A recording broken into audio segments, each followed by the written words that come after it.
deixa eu ver. Olha só que linda, gente. Você não acha linda a fotografia dela? Hã?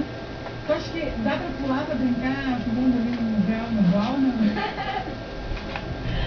Teria que diminuir, né? Gente, fica à vontade aqui pra mim, curtindo. A gente puxa o fio ali pro Felipe falar. Você consegue puxar ali pra Naya? Deixa eu ver ali. Nossos auxiliares de exercício, no quarto.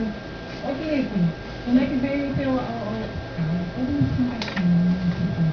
Como é que é brincar o carnaval? Menina, assim, coloca uma bermudinha, uma camiseta, tem uma peruca. Só isso.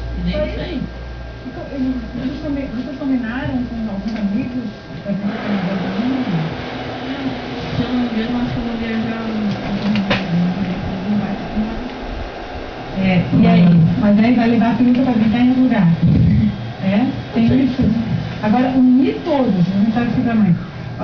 Kátia, unir todos, assim, às vezes vários pais se organizarem, conversar e levar a criançada, né? Se não tiver outro compromisso. Sim, até no próprio, como ele estuda, a gente mora na Lagoa, próximo do LIC, estuda também na Lagoa, então o pessoal da própria sala de aula é associado, aí convida os que não são, já vão todos, né, para se organizar para... Mas o associado pode brincar o carnaval? Você queria perguntar, quem me responde? A Beth, o associado deve brincar, mas o associado... não associado. Também pode. Não, pode. Tem os ingressos para o associado. Ficou mais alto agora. Para o associado é sempre graça.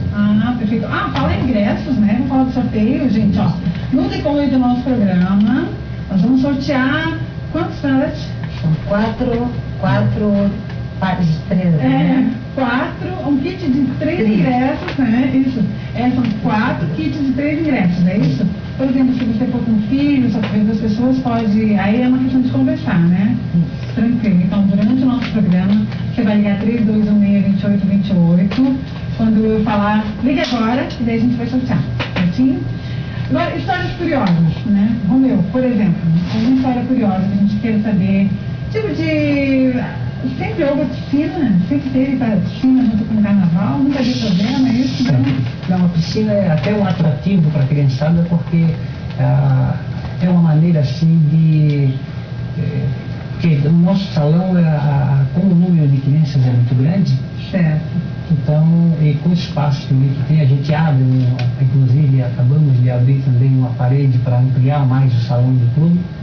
E com a abertura desse salão, a piscina fica junto e acaba ficando tudo unido, ficando um salão só. Então, salão, piscina, área verde, porque fica tudo integrado. Teve algum caso curioso, assim, tipo...